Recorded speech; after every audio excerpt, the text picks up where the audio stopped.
In this film, we're going to be looking at the power of gratitude and its effect upon our brains and bodies. Gratitude is a fascinating state of being, and I think something I've come quite late to in life. But the more I delved into this and the power that it can exert over our mood and state of being, I thought it's really fascinating to look at the intersection with poetry, gratitude, and well-being. And something that I learned along the way about gratitude is how, by practicing gratitude, the body releases serotonin and dopamine, but particularly serotonin, which is the molecule of rest, peacefulness, satisfaction, satiety, I suppose. And I think it's quite interesting to explore perhaps how poetry can link in with that practice, because in the world we're living in, particularly where we are bombarded by negativity, by threats, both perceived and real, and how we take on board that, sometimes we need a sort of an armour, I think, to fend off those threats and that state of being, of negativity. And if we can find a sort of a way of a quick shot of serotonin into our bodies, then I think that's a really positive act.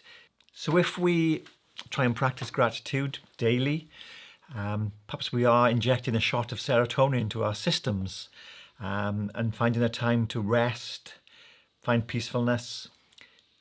As the old adage says, count our blessings, which is what I think gratitude, the core of it, is.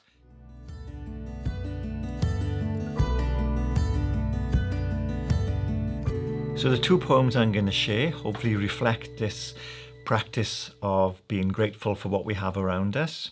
The first poem is called Day Star and is about the simple fact of the sun rising every day.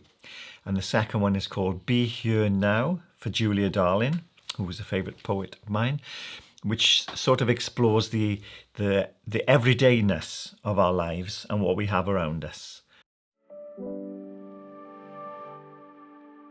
Rise every day, just like the sun, no matter what the dark night brought. Arise as the Seren Flammeo, bringing warmth to others, sowing light across the cold. Being unafraid to glow, being unafraid to glow.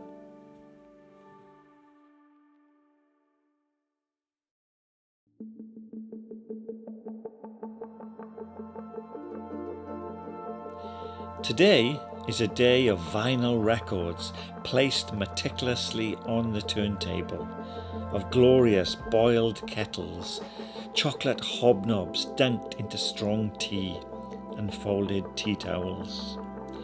Yesterday was a night of forgotten words, flooded gutters, bread lodged in sink plug holes, clock watching, closed doors and empty stomachs. Let tomorrow bring what it will, as today is sun slanting through bedroom blinds, cats couched and curled in such this sunlight, and this pen scattering its ink across a blank page, scratching its song to the fresh budded twisted hazel bending outside in the breeze, in the temporary permanence of only this moment.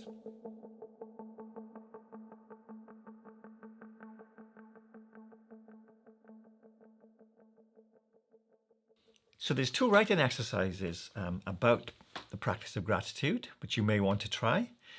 The first is a very simple one. It's about keeping a gratitude journal, which may sound a bit new agey when you first hear it, but it's quite an interesting practice and journey that you're going to go on, perhaps. So every day, every few days, don't feel tied to it. Hopefully it's something you enjoy, but it's to jot down a few things that you're grateful for. Just every day. It could be boiling the kettle, having a special cup of tea with a good couple of biscuits, looking at the window and seeing the sun in the sky. Very simple things, really. And to literally write them down every day the things you feel grateful for. And it could be you could break quotes down that you've come across in the day. So it becomes like a document of your life. And if you do that for a week, you could have seven entries there of this journal, which hopefully then when you reflect on it and look back at it, will make you feel quite at peace and quite at rest. And maybe that shot of serotonin will whiz through your system. And the second writing exercise is, I suppose, can develop from the journal. And it's a very simple trigger, is to think about a domestic chore or ritual that you do. You enjoy doing it, hopefully. And to explore that, for example, it could be ironing, doing the dishes, vacuuming, making the bed, turning your mattress. So you can write about things that are very simple around your home, rituals and chores that we do every day that perhaps we don't think are ripe for poetry, but in fact really are made for poetry and for sharing, capturing, and then feeding back into us, almost like a self-portrait of what things make us, really.